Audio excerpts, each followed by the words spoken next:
I want to tell you guys about Blexit and how I began this and how something that started so small is now even bigger and beyond my biggest dreams, because I've realized that what I thought was just the intentional targeting of the Black community was really something that began as an experiment in the Black community, and all of the issues that the Black community has been facing since, the 1960s is now being proliferated, and these are American issues. It's not Black or white. If you are American, you're in this country, you are facing a government that wants absolute control over you and your household, and that's the truth. So I just want to begin by telling you guys about just that, right? How the government did this and why Blexit was started was me recognizing and waking up one day and realizing that my entire life was a lie. I went through the public school system talking about that demonic education, and it was less obvious coming up in the 90s that I was being brainwashed. I came out of the public school system, and at 18 years old, I knew a few things were definitely true. I knew that Republicans were racist, that anybody that lived in the South was racist, anybody that said y'all or honky-tonk, they were racist. They wanted to send the world backwards, right? And I knew that if I wanted to be a productive member of society, I had to align with the left. The left, progressive, it even sounds better, right? Liberalism sounds so much better than conservatism. I knew that women were suffering under men and the patriarchy, and that in order to be a woman that was appreciated in this society, I had to sort of throw off your clothes, right? Put your breasts on the internet if you want to really feel what freedom is like, and the only reason they're telling you to put your clothes on is because they're trying to make you conservative and men are trying to restrict you. I knew a lot of things, it's just that it turns out none of them were true.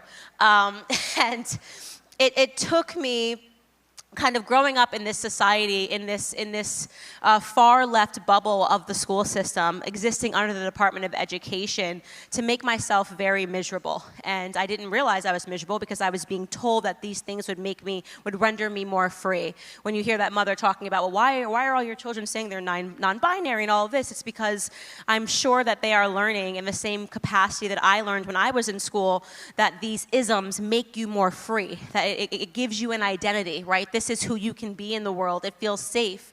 You are somehow a better person, even though on the inside you're suffering. You're suffering from, maybe it's depression. You're suffering from the realization that you don't know what you are in this entire world. Fortunately for me, because I was raised by my grandfather, always in the back of my mind, and that's why I so do believe in the seeds of Christianity and the seeds of conservatism in our youth, because it's so much easier to go back once you've been exposed to it. Fortunately for me, I had a granddad that was no nonsense, and who I talk about on every stage. And if you've ever heard a Candace Owens speech, you know that I mention my granddad because he saved my life before I even knew my life needed saving. And that is so true of that entire generation. We know, the World War II generation and the way that they did things, the value of work ethic, right? The belief that what it meant to be a man was to work with your hands and to provide for your family. These are the ideas that we should all be fighting to conserve.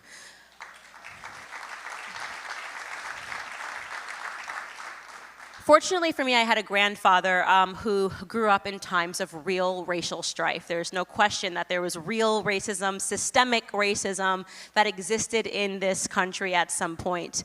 It makes me laugh so hard that they have perpetuated a lie that Candace Owens says racism doesn't exist. Nope, of course, racism did exist, racism does exist, and if you're paying attention, racism will always exist because human beings are human beings. There's always going to be a Japanese person who hates Chinese people, a white person who hates a black person who hates white people. Human beings have a component of hate that we are never going to be able to officially conquer. There's no system that's going to make everybody love everybody. That's part of the lie that the left sells you, that if you just keep giving them more money and you keep aligning yourself with their ideals, that they're going to turn this world into the magic kingdom. Actually, I shouldn't say that. Disney's creepy now.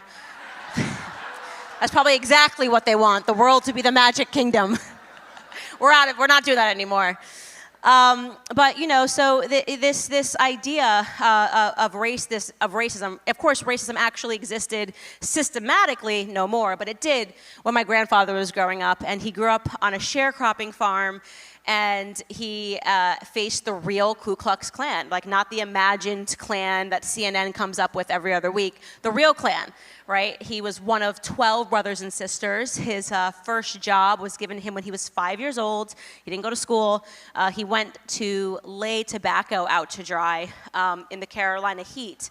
To beat the heat, he would he would wake up at about 4 o'clock in the morning, 4:30, so that it was before the sun came up. At 5 years old, it's incredible for me to think about what my grandfather lived through, what his day-to-day was, right? And I always tell people when I'm speaking to them, just put yourself in your granddaddy's shoes, because what the world was back then, and there seemed to be so many less problems and screaming and yelling compared to what the world is now, and how, to make you understand how unbelievably privileged we all are. If you are sitting in this room and you are breathing in America, you are a privileged person. Perspective is so needed, right? And so hearing these stories, hearing my grandfather talk about what it was like living under segregation, I say with children, the majority of what they learn is caught, right, by their parents. It's not taught, it's caught. You're observing them, you're seeing how they function. I got to see my granddaddy in the house with my grandmother, and they were just good people, married from the time they were 17 years old. He was married to my grandmother until her dying day. My grandfather just passed last year, so I saw a functional relationship in a household that was filled with Christianity, a household that was filled with love, and a household where my grandfather very much believed in rules and regulations, and believed that if you wanted to be free, you had to understand that freedom only comes from personal responsibility. Let me explain to you what I am talking about. Personal responsibility. I just had a conversation with Larry Elder, and we were talking about this, and I wrote about this in my book, which I know you all own and you all read twice. Absolutely. But a lot of the reason when you look up and you see that people on the left, you think to yourself, what are they outside screaming about? Why are they like constantly upset, right? It's like the loudest, longest toddler march for the last 5 years, right? And it reminds me, my son, he's 15 months, and that's, you know, he literally actually sometimes walks around like this, a little protester. And I just think, how could you be a functioning adult in a society and do this all? Do you ever go to work? Do you have any responsibilities?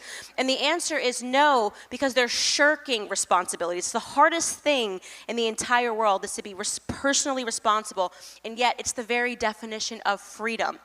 If I look at you in the face and I say, you are free, 100% you are free.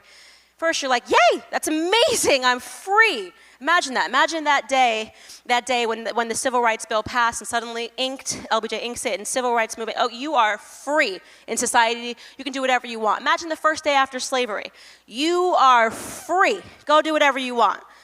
Yay! And then suddenly, whoa, I'm free. Right? I can just go do whatever I want. Now I have to go figure out what it is that I want to do. Right? I have to go figure out what it is, how I'm going to provide for my family. I have to go figure out who I am in this world. Freedom, the word feels nice, but it's hard. It is hard. It means you have to make something of yourself.